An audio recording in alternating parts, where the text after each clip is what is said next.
नमस्कार दोस्तों, इस वक्त की बेहद बड़ी खबर उत्तर प्रदेश से आ रही है, जहां पर टिकट बंटवारे के बाद जबरदस्त हंगामा और भाजपा के कार्यकर्ताओं ने अपने ही सांसद के खिलाफ यहां पर फूंक दिया है बिगुल। दरअसल दोस्तों बड़ा झटका लगते नजर आ रहा है भाजपा को, और क्या है पूरी खबर हम आपको बताएंगे। लेकिन उससे पहले अगर आप भी 2019 के चुनाव में परिवर्तन चाहते हैं तो आप अभी इस वीडियो को लाइक कीजिए और इस लाल बटन को दबा के इस चैनल को फ्री में सब्सक्राइब करके इस वीडियो को ज्यादा लोगों तक शेयर कीजिए। रुक करते हैं पहली बड़ी खबर की तरफ, जो कि मेरठ से आ रही है। बीजेपी सांसद के खिलाफ पार्टी के समर्थकों ने फूंका बिगुल और कहा कि इलाके में नहीं हुआ विकास और नहीं देंगे वोट। तो दोस्तों अपने ही समर्थकों ने बीजेपी की पोल खोल दी है और विकास की पोल खोलते नजर आ रहे हैं और कह रहे हैं कि नहीं देंगे भाजपा को वोट। दरअसल दोस्तों लोकसभा चुनाव में बीजेपी विकास से ज्यादा मुस्लिम, हिंदू और पाकिस्तान से जुड़े मुद्दों पर फोकस कर रही है।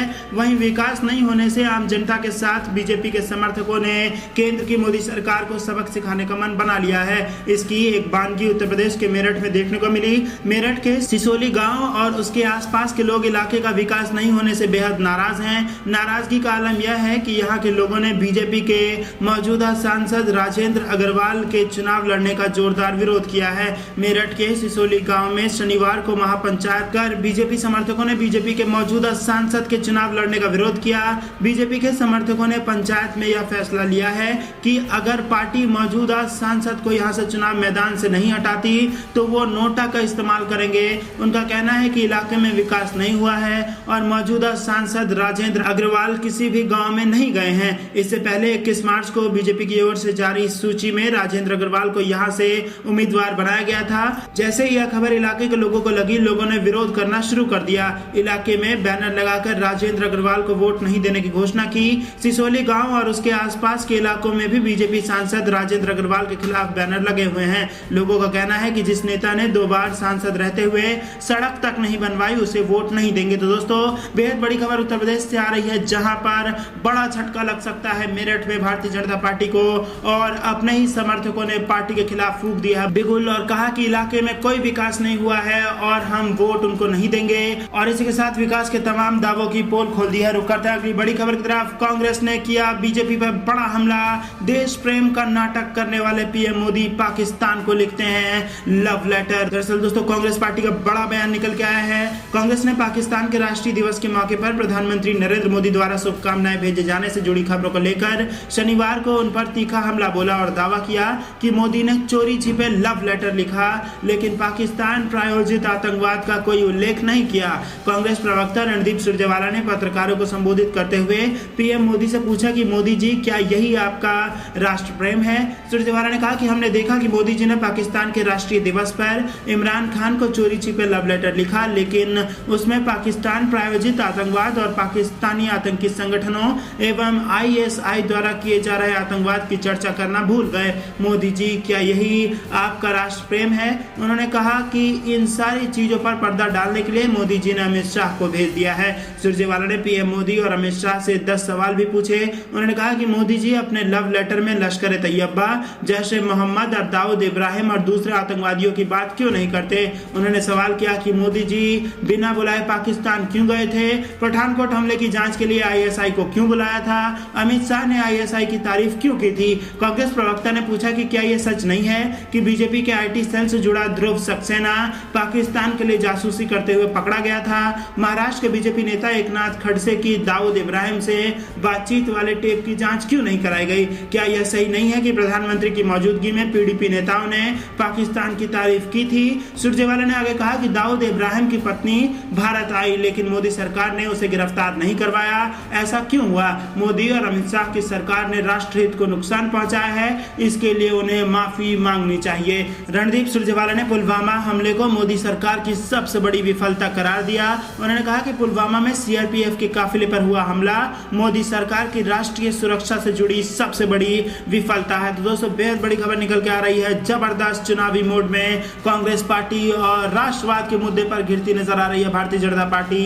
और कांग्रेस पार्टी ने कहा है कि देश प्रेम का नाटक करने वाले पीएम मोदी पाकिस्तान को लव लेटर लिखते हैं। तो दोस्तों ये बेहद बड़ी खबर। रुक करते हैं अगली बड़ी खबर की तरफ। कटा टिकट तो शत्रुघ्न सिन्हा बोले हर एक्शन का एक रिएक्शन होता है। आडवाणी जी के साथ भारतीय जनता पार्टी ने बड़ा अन्याय किया है। दरअसल दोस्तों जमकर लगाई भारतीय जनता पार्टी को यहाँ पर फटकार, और उन्होंने कहा है है कि हर एक्शन का एक रिएक्शन होगा और पटना साहिब से किसी भी वक्त कांग्रेस पार्टी के टिकट से शत्रुघ्न सिन्हा का चुनाव लड़ने का ऐलान हो सकता है। दरअसल दोस्तों, भाजपा ने पटना साहिब से शत्रुघ्न सिन्हा को टिकट नहीं दिया। इस पर शत्रुघ्न सिन्हा ने कहा कि मैं तो भाजपा में तब से था जब उसके सिर्फ 2 ही सांसद थे। जिस तरह आडवाणी जी को साइड किया गया है, मैं उससे ज्यादा दुखी हूँ। टिकट कटने पर उन्होंने कहा कि न्यूटन के नियम के तहत हर एक्शन का एक रिएक्शन होता है और यहाँ भी होगा। कांग्रेस में जाने के सवाल पर शत्रुघ्न सिन्हा ने कहा कि मैं मंदिर में शनि भगवान के दर्शन के लिए आया हूँ, यह राजनीति की बात करना ठीक नहीं है। आडवाणी जी के साथ भाजपा ने जो अन्याय किया है उस पर शत्रुघ्न सिन्हा ने कहा कि लोग पहले से कह रहे थे, लेकिन यह जिस तरह से हुआ है वो गलत है। आडवाणी जी तो भाजपा नेतृत्व के लिए गुरु की तरह रहे हैं। इससे पहले भी जसवंत सिन्हा, यशवंत सिन्हा और अरुण शौरी जैसे लोगों के साथ भी ऐसा ही किया गया। ऐसा जुल्म और अन्याय नहीं होना चाहिए था। आप उनसे कुछ भी गलत लिखवा सकते हैं कि मर्जी से ऐसा हुआ है, लेकिन ऐसा कुछ नहीं है। देश की जनता नाराज है। भाजपा ने आडवाणी जी को किसी भी पद के लायक नहीं समझा। इसका खामियाजा भाजपा को भुगतना पड़ेगा। शत्रुघ्न सिन्हा कई दिनों से भाजपा में रहते हुए बागी तेवर दिखा रहे थे। उनका यह तेवर बरकरार है और जब उनसे पूछा गया कि क्या आप किसी और पार्टी में जा रहे हैं, तब उन्होंने कहा कि यह सब बातें मंदिर में बताते हैं क्या। ऐसे कयास लगाए जा रहे हैं कि शत्रुघ्न सिन्हा जल्द ही किसी और पार्टी का दामन थाम सकते हैं। नरेंद्र मोदी सरकार के खिलाफ लगातार बगावती तेवर अपनाने वाले और कोलकाता में ममता बनर्जी की रैली में शामिल होने वाले वरिष्ठ नेता और बिहारी बाबू शत्रुघ्न सिन्हा का भारतीय जनता पार्टी ने पटना साहिब लोकसभा सीट से टिकट काट दिया है। 2014 के लोकसभा चुनाव में पटना साहिब से शत्रुघ्न सिन्हा सांसद बने थे, लेकिन पिछले लंबे समय से पार्टी के खिलाफ बगावती तेवर अपनाने के कारण उनका टिकट काट दिया गया है और उनकी जगह केंद्रीय कानून मंत्री रविशंकर प्रसाद को मैदान में उतार दिया गया है। दोस्तों, बेहद बड़ी खबर, लगातार हमलावर रुख अपना रहे हैं शत्रुघ्न सिन्हा और अब उन्होंने आडवाणी जी को किनारा करने पर जमकर लगाई है। भाजपा को फटकार रुख करते हैं। अगली बड़ी खबर की तरफ, राहुल गांधी का दक्षिण भारत से चुनाव लड़ना हमारे लिए गर्व की बात, अमेठी कांग्रेस का बड़ा बयान। दरअसल दोस्तों, आपको बता दें कि लोकसभा चुनाव में कयासों का दौर जारी है। जैसे ही इस बात की चर्चा होने लगी कि राहुल गांधी अमेठी के अलावा अब केरल की एक सीट से लोकसभा चुनाव लड़ सकते हैं, वैसे ही अमेठी में कांग्रेसियों में खुशी की लहर दौड़ गई। जिला कांग्रेस के अलग अलग संगठनों के लोगों ने राहुल गांधी के केरल से चुनाव लड़ने पर अपनी खुशी जाहिर करना शुरू कर दिया। अमेठी जिला कांग्रेस और अमेठी जिला अनुसूचित जाति मोर्चा ने बाकायदा प्रेस रिलीज जारी कर इस बात का स्वागत किया कि उनके नेता राहुल गांधी अब अमेठी के साथ साथ दक्षिण भारत की एक सीट से भी चुनाव लड़ेंगे। इससे पहले दोस्तों आपको बता दें कि क्योंकि राहुल गांधी प्रधानमंत्री के उम्मीदवार हैं, इसीलिए दक्षिण से ये मांग उठी थी कि दक्षिण के भी किसी एक सीट का नेतृत्व करें राहुल गांधी, ताकि जनता को लगे देश के प्रधानमंत्री का सरोकार दक्षिण के राज्यों से भी बरकरार है। अमेठी जिला कांग्रेस की प्रेस रिलीज में यह बात के उदाहरण लिखे गए हैं कि कैसे इंदिरा गांधी से लेकर सोनिया गांधी तक ने उत्तर प्रदेश के अलावा दक्षिण भारत से भी जीतकर कांग्रेस को पूरे देश से जोड़ दिया है। अमेठी से एमएलसी और गांधी नेहरू परिवार के करीबी दीपक सिंह ने सबसे पहले इस बात की जानकारी औपचारिक तौर पर की और राहुल गांधी अमेठी के अलावा दक्षिण भारत से भी चुनाव लड़ेंगे। कांग्रेस भले ही खुशियां मनाए, लेकिन उत्तर प्रदेश में बीजेपी से राहुल गांधी के पलायन के तौर पर देख रही है। तो दोस्तों, बेहद बड़ी खबर निकल के आ रही है, अमेठी के अलावा केरल से भी चुनाव लड़ेंगे राहुल गांधी और हो चुका है बड़ा ऐलान। और केरल के वायनाड से चुनाव लड़कर ऐसा माना जा रहा है कि पूरे देश को एकता के सूत्र में बांधेगी कांग्रेस पार्टी।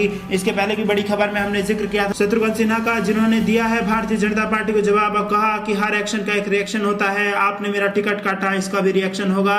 किसी भी वक्त कांग्रेस पार्टी में शामिल हो सकते हैं शत्रुघ्न सिन्हा और हो सकता है इसका बड़ा ऐलान। और इसी के साथ आपको बता दें कि जमकर लगाई फटकार शत्रुघ्न सिन्हा ने भारतीय जनता पार्टी को। जिस तरीके से लाल कृष्ण आडवाणी, जो कि उस समय से पार्टी में है जब पार्टी 2 सांसदों की पार्टी थी और आज प्रचंड बहुमत वाली पार्टी है, उस समय से लाल कृष्ण आडवाणी नायक रहे हैं, जन नायक रहे हैं और अब उनको किनारा कर दिया गया है। इस पर जमकर फटकार लगाई शत्रुघ्न सिन्हा ने। इससे पहले की बड़ी खबर में हमने आपको बताया था कि कांग्रेस ने दिया है बड़ा बयान कि देश प्रेम का नाटक करते हैं पीएम मोदी और पाकिस्तान को लिखते हैं लव लेटर। और सबसे पहली बड़ी खबर में हमने आपको बताया कि बीजेपी सांसद के खिलाफ पार्टी के समर्थकों ने फूका बिगुल और कहा कि इलाके में नहीं हुआ विकास और नहीं देंगे भाजपा को वोट। तो दोस्तों, बेहद बड़ी खबर उत्तर प्रदेश से आ रही है। बड़ा झटका लग सकता है 2019 के लोकसभा चुनाव से पहले। ये थी दिन भर की कुछ बेहद जरूरी और बड़ी खबरें जो कि हमने आपको बताई। हर एक खबर में आप हमें अपनी राय जरूर बताइए। अंत तक बने रहने के लिए आप सभी का बहुत बहुत धन्यवाद। आप देख रहे थे आपका अपना चैनल द धक्कम पेल न्यूज। जय हिंद, जय भारत। और दोस्तों, आपके लिए एक और बड़ी सूचना, आप हमें कमेंट करके जरूर बताइए कि आप अपने इस चैनल धक्कम पेल न्यूज में में कौन से नए सुधार चाहते हैं, ताकि उसी प्रकार का सुधार करके हम खबरों को और बेहतर करके आप तक पेश करें, ताकि बिना रुकावट और जल्दी से जल्दी आप तक आपके लिए जितनी भी ज़रूरी खबरें हैं वो बिना रुकावट के पहुंच सकें। और दोस्तों घंटी बजाइएगा तो जैसे ही हम डालेंगे वैसे ही वो खबर आप तक पहुंच भी जाएगी। धन्यवाद।